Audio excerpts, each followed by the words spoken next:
Documento 4. A relação de Deus com o universo. O Pai Universal tem um propósito eterno em relação aos fenômenos materiais, intelectuais e espirituais do universo dos universos. Propósito este que ele está cumprindo ao longo de todo o tempo. Deus criou os universos pela sua própria vontade, livre e soberana, e criou-os de acordo com o seu propósito onisciente e eterno. É questionável que alguém, exceto as deidades do paraíso e os seus coligados mais elevados, realmente saiba muita coisa sobre o propósito eterno de Deus.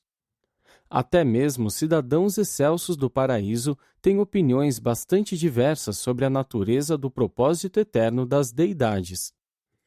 É fácil deduzir que o propósito de criar o universo central perfeito de Avona haja sido puramente uma satisfação de natureza divina. Avona pode servir como modelo original de criação para todos os outros universos e como aprendizado final para os peregrinos do tempo no seu caminho para o paraíso. Contudo, essa criação tão superna deve existir fundamentalmente para o prazer e a satisfação dos criadores perfeitos e infinitos. O plano assombroso de aperfeiçoamento dos mortais evolucionários, bem como os corpos de finalidade, uma vez que hajam alcançado o paraíso, a fim de prover-lhes o preparo posterior para alguma tarefa futura não revelada, com efeito, parece ser, no presente, uma das principais preocupações dos 7 superuniversos e das suas numerosas subdivisões. Entretanto, esse esquema de ascensão para espiritualizar e aperfeiçoar os mortais do tempo e do espaço não é, de forma alguma, a ocupação exclusiva das inteligências do universo. Há, de fato, muitas outras metas fascinantes que ocupam o tempo e canalizam as energias das hostes celestes. 1. A atitude do Pai para com o universo. Durante muitas épocas, os habitantes de Urântia vêm interpretando erroneamente a providência de Deus. Há uma providência divina operando no vosso mundo. No entanto, ela não é o ministério material, pueril e arbitrário que muitos mortais conceberam que fosse. A providência de Deus consiste nas atividades entrelaçadas dos seres celestes e dos espíritos divinos, os quais, de acordo com leis cósmicas, trabalham incessantemente para a honra de Deus e para o avanço espiritual dos seus filhos no universo. Acaso não podeis avançar nas vossas concepções sobre o trato de Deus com o homem, até aquele nível no qual reconhecereis que a palavra de ordem do universo deve ser progresso? Durante longas idades, a raça humana tem lutado para chegar ao seu estado atual. Ao longo de todos esses milênios, a providência tem colocado em prática o plano de evolução progressiva. Esses dois pensamentos não são opostos na prática, apenas na concepção equivocada dos homens. A providência divina não se alinha em oposição ao verdadeiro progresso humano, seja ele temporal, seja espiritual. A providência é sempre coerente com a natureza imutável e perfeita do legislador supremo. Deus é fiel, e todos os seus mandamentos são justos. A sua constância está estabelecida nos próprios céus. Para sempre, ó Senhor, a tua palavra estabeleceu-se nos céus. A tua fidelidade é para todas as gerações. Tu estabeleceste a terra e ela permanece. Ele é um Criador merecedor de fé. Não há limites para as forças e personalidades que o Pai pode usar para manter o seu propósito e sustentar as suas criaturas. O Deus eterno é o nosso refúgio, e por debaixo ele mantém os seus braços perpétuos. Ele que mora no lugar secreto do Altíssimo habitará sob a sombra do Todo-Poderoso. Olhai, aquele que nos guarda não cochilará nem adormecerá. Sabemos que todas as coisas trabalham juntas para o bem daqueles que amam a Deus, pois os olhos do Senhor estão sobre os justos e os seus ouvidos abertos às preces deles. Deus sustenta todas as coisas pela palavra do seu poder, e mundos novos nascem quando ele envia espaço afora os seus filhos e os mundos são criados. Deus não apenas os cria, mas preserva-os todos. Deus sustenta constantemente todas as coisas materiais e todos os seres espirituais. Os universos são eternamente estáveis. A estabilidade se mantém em meio à instabilidade aparente.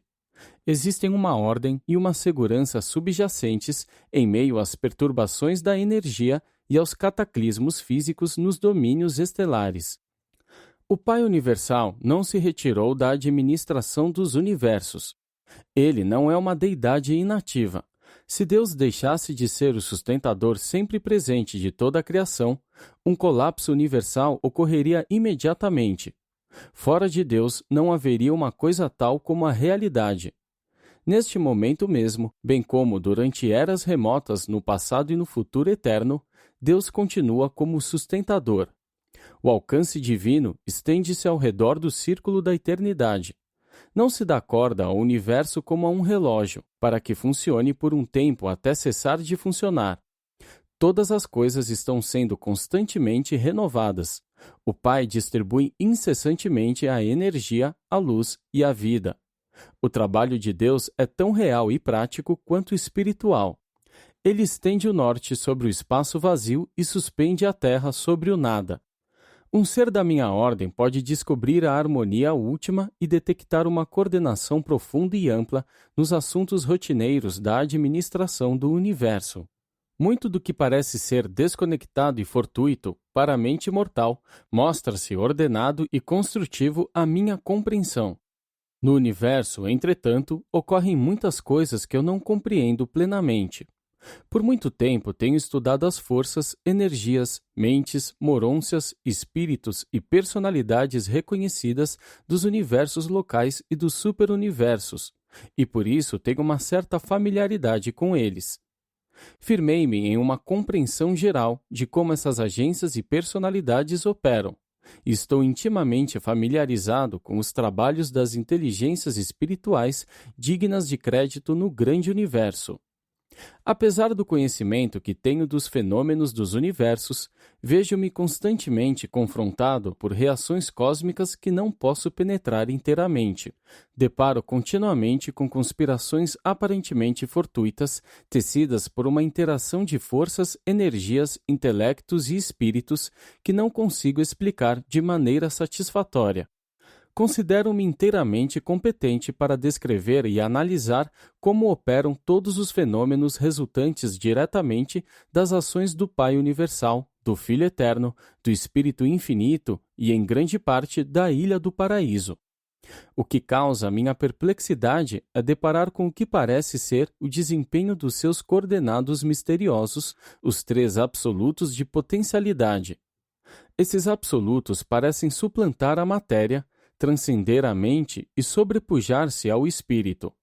Fico constantemente confuso e muitas vezes perplexo com a minha incapacidade de compreender essas transações complexas que atribuo às presenças e à atuação do absoluto inqualificável, do absoluto da deidade e do absoluto universal.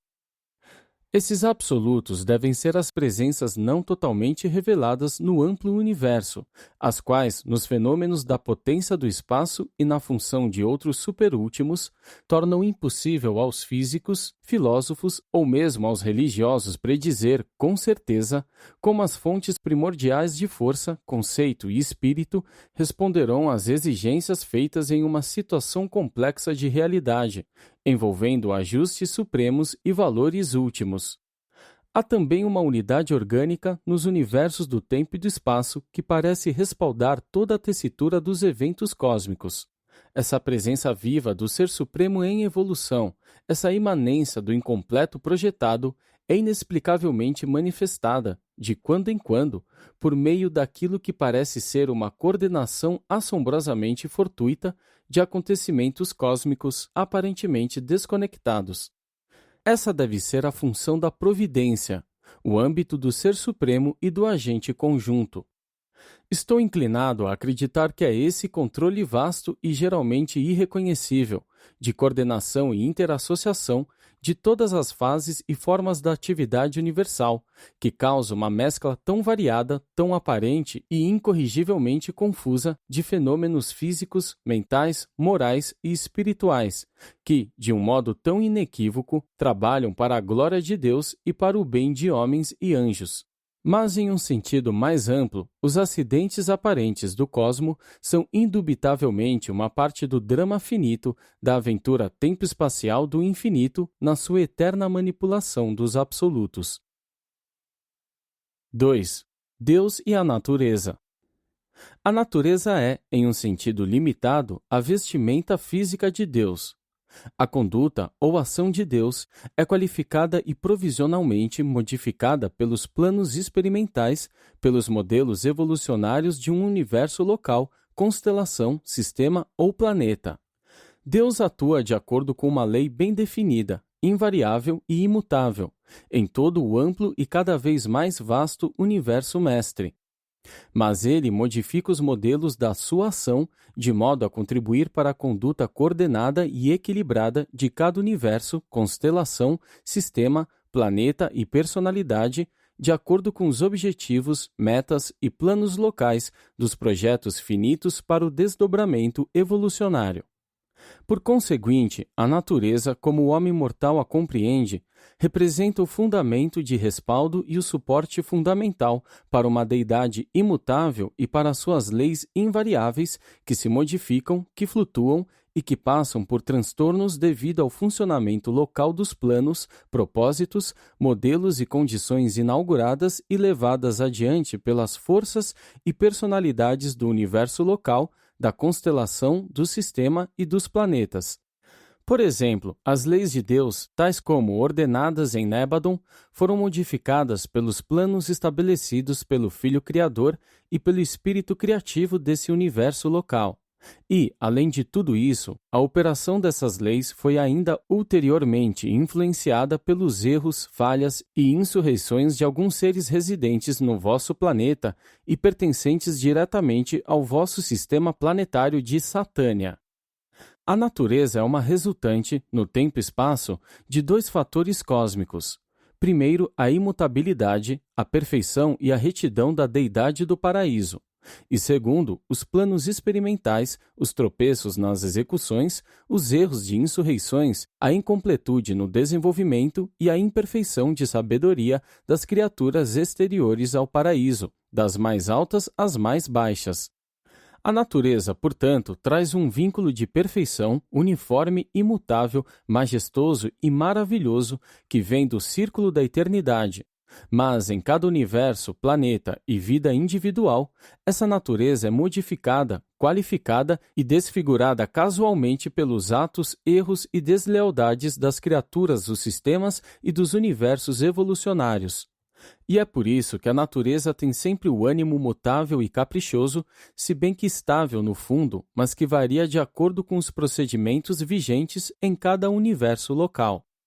A natureza é a perfeição do paraíso dividida pela incompletude, pelo mal e o pecado dos universos inacabados. Esse quociente expressa, assim, tanto do perfeito quanto do parcial, tanto do eterno quanto do temporal. A evolução contínua modifica a natureza, fazendo aumentar o seu conteúdo de perfeição do paraíso e reduzindo o conteúdo de mal, de erro e de desarmonia na realidade relativa. Deus não está pessoalmente presente na natureza, nem em nenhuma das forças da natureza, pois o fenômeno da natureza é uma superimposição das imperfeições da evolução progressiva e, algumas vezes, das consequências da rebelião insurrecionária sobre os fundamentos da lei universal de Deus provenientes do paraíso. Do modo como se apresenta em um mundo, tal como o de Urântia, a natureza jamais pode ser a expressão adequada, a verdadeira representação, o retrato fiel de um Deus infinito e onisciente. A natureza no vosso mundo é uma requalificação estipulada das leis da perfeição, feita pelos planos evolucionários do universo local. Que farsa é adorar a natureza porque esteja penetrada por Deus, pois ela o está de um modo limitado e restritivo, porque é apenas uma fase do poder universal e, portanto, do poder divino. A natureza também é uma manifestação do inacabado, do incompleto, das elaborações imperfeitas do desenvolvimento, do crescimento e do progresso de um universo experimental em evolução cósmica. Os defeitos aparentes do mundo natural não indicam quaisquer defeitos correspondentes no caráter de Deus. As imperfeições observadas são meramente as interrupções momentâneas inevitáveis na projeção de um filme sempre em movimento, que é a infinitude. E são essas mesmas interrupções defeituosas da perfeição em continuidade que possibilitam à mente finita do homem material captar uma visão fugaz da realidade divina no tempo e no espaço.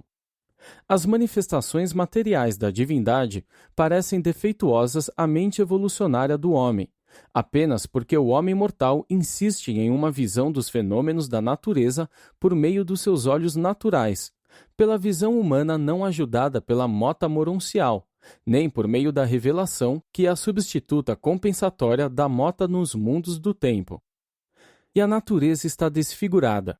A sua face de beleza tem cicatrizes. As suas feições ficaram murchas com a rebelião, pela conduta errônea, pelo pensamento desviado das miríades de criaturas que são uma parte da natureza, mas que têm contribuído para a sua desfiguração no tempo. Não, a natureza não é Deus. A natureza não é um objeto de adoração. 3. O caráter imutável de Deus. Por um tempo grande demais, o homem pensou em Deus como um ser semelhante a si próprio. Deus não tem, nunca teve e nunca terá rivalidade ou ciúme do homem, nem de qualquer outro ser no universo dos universos.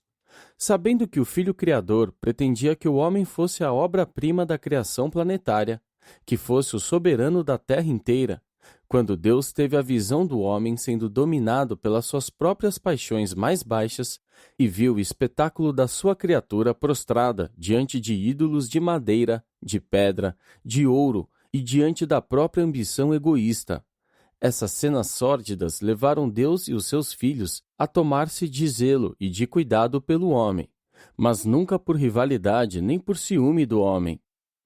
O Deus eterno é incapaz de ira ou de raiva, no sentido que essas emoções humanas têm e como o homem entende tais reações. Esses sentimentos são mesquinhos e desprezíveis. São indignos de serem chamados até de humanos e mais ainda de divinos. E tais atitudes são totalmente alheias à natureza perfeita e ao caráter pleno de graça do Pai Universal. Uma parte muito grande da dificuldade que os mortais de Urântia têm de compreender Deus deve-se às consequências de longo alcance da rebelião de Lúcifer e da traição de Caligástia. Em mundos não segregados pelo pecado, as raças evolucionárias são capazes de formular ideias muito melhores do Pai Universal, pois os seus conceitos sofrem menos distorções, confusões e deturpações. Deus não se arrepende de nada que haja feito, que agora faça ou que venha um dia a fazer. Ele é onisciente, bem como onipotente. A sabedoria do homem vem das provações e dos erros da experiência humana.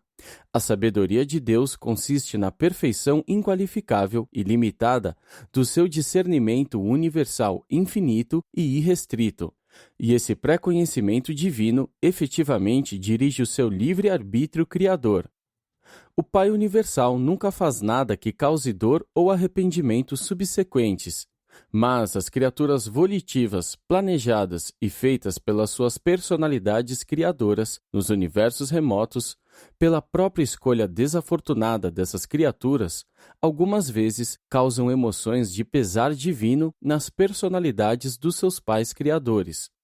Todavia, embora o pai não cometa erros, nem abrigue arrependimentos ou experimente o pesar, ele é um ser que tem uma afeição de pai, e seu coração fica pesaroso, sem dúvida, quando seus filhos falham em atingir os níveis espirituais que seriam capazes de alcançar, com a assistência que foi tão livremente provida pelos planos da realização espiritual e pelas políticas de ascensão dos mortais nos universos. A infinita bondade do Pai está além da compreensão da mente finita do tempo. Por isso é que deve haver sempre uma forma de contraste com o mal comparativo, não o pecado, para a exibição efetiva de todas as fases da bondade relativa. A perfeição da bondade divina pode ser discernida pela intuição mortal imperfeita apenas porque ela se destaca por contraste da imperfeição relativa das relações entre o tempo e a matéria nos movimentos do espaço. O caráter de Deus é infinitamente supra-humano.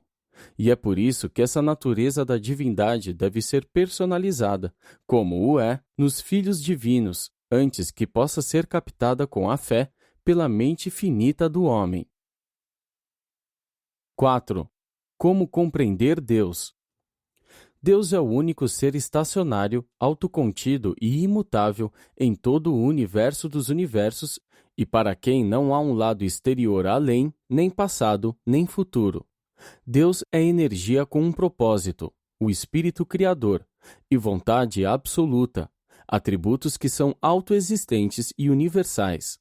Posto que Deus existe por si próprio, ele é absolutamente independente. A própria identidade de Deus é inimiga da mudança. Eu, o Senhor, não mudo. Deus é imutável, mas, até que vós tenhais alcançado o status do paraíso, não podeis nem mesmo começar a entender como Deus pode passar da simplicidade à complexidade, da identidade à variação, da quiescência ao movimento, da infinitude à finitude, do divino ao humano e da unidade à dualidade e desta à trindade. Mas Deus pode, assim, modificar as manifestações da sua absolutez, pois a imutabilidade divina não implica a imobilidade. Deus tem vontade, ele é a vontade. Deus é o ser da autodeterminação absoluta. Não há limites para suas reações no universo, exceto aqueles que são autoimpostos, e os seus atos de livre-arbítrio são condicionados apenas pelas qualidades divinas e atributos perfeitos que caracterizam inerentemente a sua natureza eterna. Portanto, Deus está relacionado ao universo como ser de bondade final e ainda de vontade livre de infinitude criadora. O Pai Absoluto é o Criador do universo central e perfeito e o Pai de todos os outros criadores. Deus compartilha a personalidade, a bondade e inúmeras outras características com o homem e outros seres. A infinitude da vontade, entretanto, é apenas dele. Deus é limitado nos seus atos criadores apenas pelos sentimentos da sua natureza eterna e pelos ditames da sua sabedoria infinita. Deus pessoalmente escolhe apenas aquilo que é infinitamente perfeito. Daí a perfeição superna do universo central. E, embora os filhos criadores compartilhem plenamente a sua divindade e até mesmo algumas fases da sua absolutez, eles não estão completamente orientados por aquela finalidade de sabedoria que é a diretriz da infinitude da vontade do Pai. E, por isso, na ordem de filiação dos Micaéis, o livre-arbítrio criador torna-se mais ativo, mais plenamente divino e quase último, se não absoluto mesmo. O Pai é infinito e eterno, mas negar a possibilidade da sua autolimitação volitiva equivaleria a negar o próprio conceito de absolutez da sua vontade. A absolutez de Deus permeia todos os 7 níveis da realidade universal, e a totalidade da sua natureza absoluta está sujeita à relação do Criador com a sua família de criaturas no universo. A precisão pode caracterizar a justiça trinitária no universo dos universos, mas em todo o seu vasto relacionamento familiar com as criaturas do tempo, o Deus dos universos se pauta pelo sentimento divino. Em primeiro e último lugares, eternamente, o Deus infinito é um Pai. Entre todos os títulos possíveis pelos quais ele poderia ser conhecido apropriadamente, fui instruído a retratar o Deus de toda a criação como o Pai universal.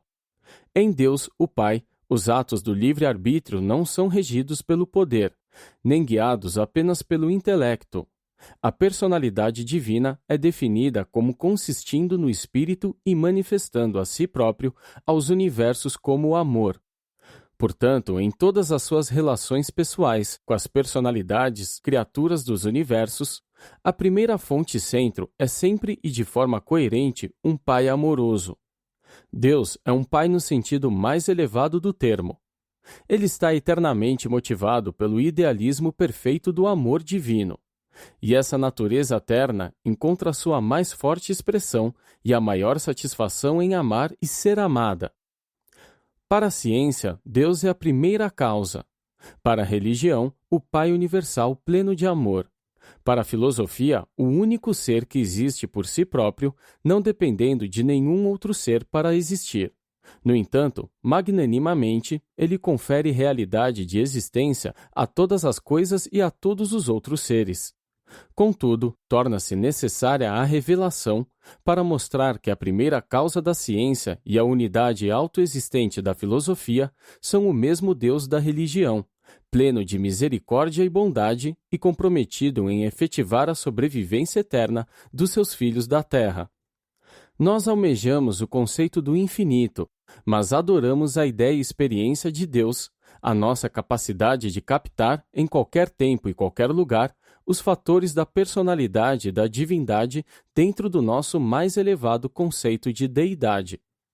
A consciência de uma vida humana vitoriosa na Terra nasce daquela fé do ser criado, a qual se atreve a desafiar cada episódio recorrente da existência, quando se defronta com o espetáculo pavoroso das limitações humanas, por meio da afirmação infalível: ainda que eu não possa fazer isso, em mim vive alguém que pode e que irá fazê-lo, uma parte do Pai absoluto do universo dos universos.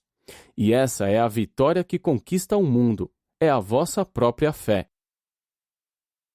5. Ideias errôneas sobre Deus. A tradição religiosa é o registro imperfeitamente preservado das experiências dos homens sabedores de Deus das eras passadas. Contudo, tais registros não são confiáveis como guias para a vida religiosa, nem como fonte de informação verdadeira sobre o Pai Universal. Tais crenças antigas têm sido invariavelmente alteradas pelo fato de o homem primitivo haver sido um elaborador de mitos. Em Urântia, uma das fontes principais de confusão a respeito da natureza de Deus provém do fato de que os vossos livros sagrados não foram capazes de distinguir claramente as personalidades da Trindade do Paraíso entre elas próprias, nem entre a deidade do Paraíso e os criadores e administradores do universo local. Durante as dispensações passadas de entendimento parcial, os vossos sacerdotes e profetas não conseguiram estabelecer com clareza as diferenças entre os príncipes planetários, os soberanos dos sistemas, os pais da constelação, os filhos criadores, os governantes dos superuniversos, o Ser Supremo e o Pai Universal. Muitas das mensagens de personalidades subordinadas, tais como os portadores da vida e várias ordens de anjos, têm sido apresentadas nos vossos registros como sendo provenientes do próprio Deus. O pensamento religioso de Urântia ainda confunde as personalidades coligadas da deidade, da Trindade, com o próprio Pai Universal, de maneira a dar a todos um mesmo nome. Os povos de Urântia continuam sofrendo a influência de conceitos primitivos de Deus. Os deuses desencadeados na tormenta, que sacodem a terra na sua cólera e que derrubam os homens com a sua ira, aqueles que infligem o seu julgamento descontente na forma de penúria e de enchentes. Esses são os deuses da religião primitiva. Não são os deuses que vivem nos universos e que os governam. Tais conceitos são uma relíquia dos tempos em que os homens supunham que o universo estivesse sob o domínio e o controle dos caprichos de tais deuses imaginários. O homem mortal, entretanto, está começando a dar-se conta de que vive em um reino de relativa lei e ordem, no que diz respeito às políticas administrativas e à conduta dos criadores supremos e dos controladores supremos. A ideia bárbara de apaziguar a um Deus irado, fazendo propiciações para um senhor ofendido, tentando ganhar os favores da deidade, e tudo isso por meio de sacrifícios e de penitências, ou mesmo pelo derramamento de sangue, é sinal de uma religião totalmente pueril e primitiva, de uma filosofia indigna de uma era esclarecida pela ciência e pela verdade. Tais crenças são extremamente repulsivas aos seres celestes e aos governantes divinos que servem e reinam nos universos. É uma afronta a Deus acreditar, sustentar ou ensinar que o sangue inocente deva ser derramado com a finalidade de conquistar seus favores ou de conjurar uma ira divina fictícia. Os hebreus acreditavam que sem derramamento de sangue não haveria remissão do pecado. Eles não se haviam libertado da velha ideia pagã de que os deuses não poderiam ser apaziguados a não ser pela visão do sangue. Embora Moisés haja trazido um claro avanço ao proibir os sacrifícios humanos e substituí-los, na mente primitiva dos beduínos infantis que os seguiam, pelo sacrifício cerimonial de animais. A outorga de si próprio, feita por um filho do paraíso, no vosso mundo, foi inerente à situação de fechamento de uma era planetária. Não que haja sido necessária ao propósito de ganhar os favores de Deus, mas sim porque era inevitável. Essa doação de si próprio também aconteceu como ato pessoal final de um filho criador, na longa aventura de alcançar a soberania experiencial do seu universo. Que distorção do caráter infinito de Deus não é o ensinamento de que o seu coração paternal, em sua suposta frieza e dureza austeras, não era tocado pelos sofrimentos e infortúnios das suas criaturas, de que a sua misericórdia eterna não seria distribuída, senão quando ele visse o seu filho inocente sangrando e morrendo na cruz no Calvário. Mas os habitantes de Urântia hão de libertar-se dos erros antigos e das superstições pagãs a respeito da natureza do Pai Universal. A revelação da verdade sobre Deus está surgindo, e a raça humana está destinada a conhecer o Pai Universal, em toda a sua beleza de caráter e graça de atributos que o Filho Criador tão magnificamente descreveu ao residir em Urântia como Filho do Homem e Filho de Deus. Apresentado por um conselheiro divino de Uversa.